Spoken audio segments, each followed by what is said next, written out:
Look at these bubbles, and just beautiful, right? And that crust, crispy outside, soft and airy inside, and fully loaded with flavor, and covered with rich pizza sauce. You know, this easy focaccia dough makes the perfect dinner. It's one of the easiest and most satisfying homemade breads you can make. Let's get started. So first, let's measure the ingredients. For this recipe, I'm using 500 grams of bread flour. That's about 17.65 ounces. Bread flour is always my first choice for focaccia, because the higher protein gives you bigger bubbles and that soft airy inside we all love. Once you weigh the flour, just keep it aside for a moment. Next, we measure the water. Today I'm using normal tap water because I'm using instant dry yeast, so I don't need to activate it. If you're using active dry yeast, then use lukewarm water to activate it first. Here I'm using 450 grams of water, which is about 15.85 ounces.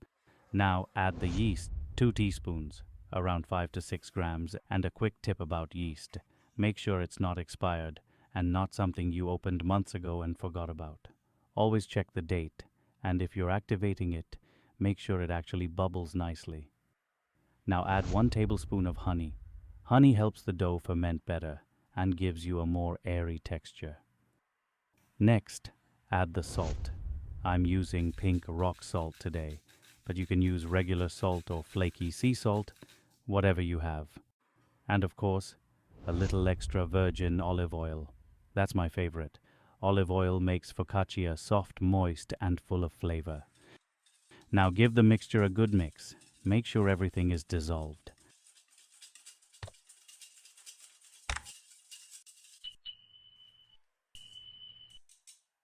Our flour is ready. Our yeast mixture is ready. So let's combine them and make perfect dough. Get a big mixing bowl. Add the flour and the yeast mixture.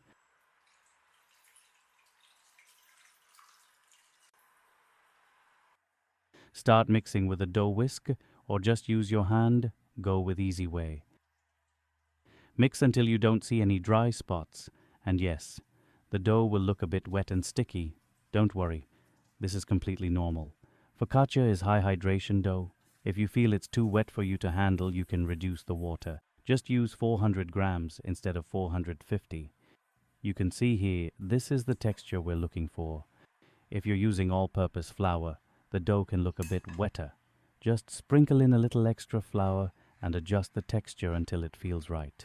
Once everything is combined, scrape the sides, cover the bowl, and let the dough hydrate for about 1 hour. After 1 hour, look at this dough, fully hydrated, soft, and so beautiful. This is exactly what we want before the next step. Wet your hand with a little water. Now let's do the stretch and fold.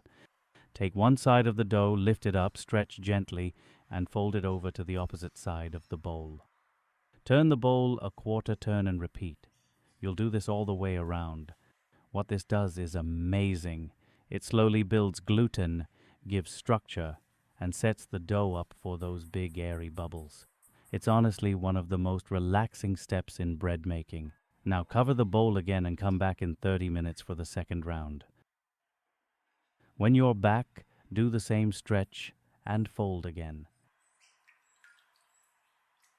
This simple technique and without kneading is what gives focaccia that open crumb and those beautiful bubble pockets inside. It's an easy method, but it makes such a difference.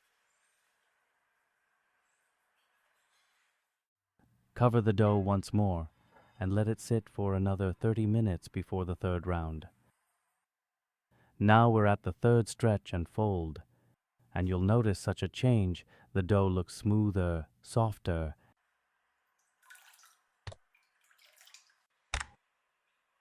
and it's got that little bounce when you touch it. As you lift it, it stretches almost like silk. Once you finish, cover the bowl and let it rest again for 30 minutes more. While the dough relaxes, let's make a quick pizza sauce. Pizza sauce can be as easy as mixing everything in a bowl, but today I want a richer, deeper flavor. so we'll cook it for a few minutes. Slice 2 to 3 garlic cloves. Heat a pan with a bit of oil on medium heat. And saute the garlic until it smells amazing.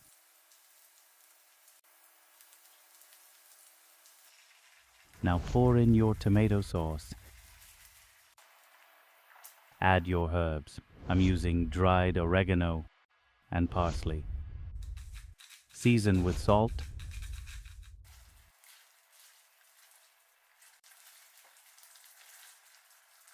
and some fresh basil if you have it. If your tomato sauce is a little sour, just add a pinch of sugar. It balances everything. Let it cook for 2 to 3 minutes and that's it. Our pizza sauce is ready. Alright, after the third stretch and fold, let's take a look at this dough. It's soft, smooth, nice jiggle, perfect dough. And you know, drizzle some olive oil and spread it across the bottom. If your tray isn't non-stick, line it with parchment paper. Focaccia loves to stick.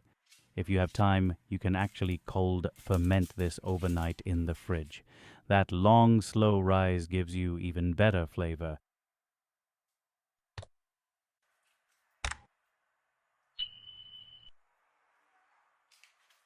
Fold it gently from both sides, flip it over, and let it settle.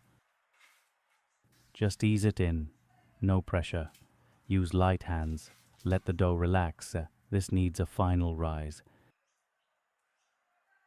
Cover the pan and let it rest for about an hour, or a little more if your kitchen is cold, but don't let it overproof. If it rises too high, it collapses when we dimple it, and we don't want that. Before we dimple, preheat your oven to 230 degrees Celsius or 450 degrees Fahrenheit. Now drizzle a little more olive oil on top and rub some on your hands too. It makes easier to handle. Use all your fingers and gently press across the whole surface. Use your fingers to gently press inside the edge. This helps the crust stay slightly thicker and rise higher while baking. It helps make a slightly thicker, crusty border. That little trick gives you that perfect crusty focaccia pizza edge. Now, spread a thin layer of your pizza sauce on top and give a few gentle dimples again so the sauce settles in nicely.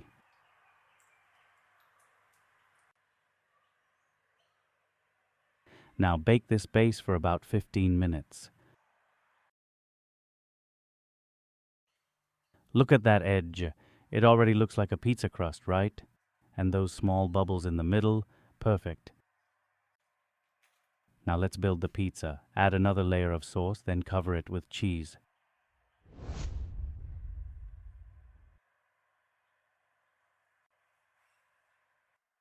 Now toppings.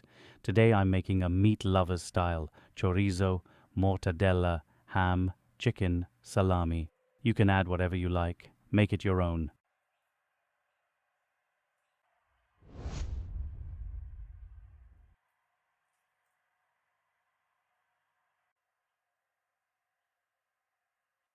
Bake again for 10 minutes. And look at this, fully loaded, full of flavor, and the smell is amazing. This is what a focaccia pizza should look like. Soft and airy inside, crispy outside, and so satisfying. Try this at home. Your family will love it. And if you enjoyed this recipe, share it with someone who always wants to make easy pizza at home. Don't forget to subscribe for more simple and delicious baking recipes. Until then, enjoy.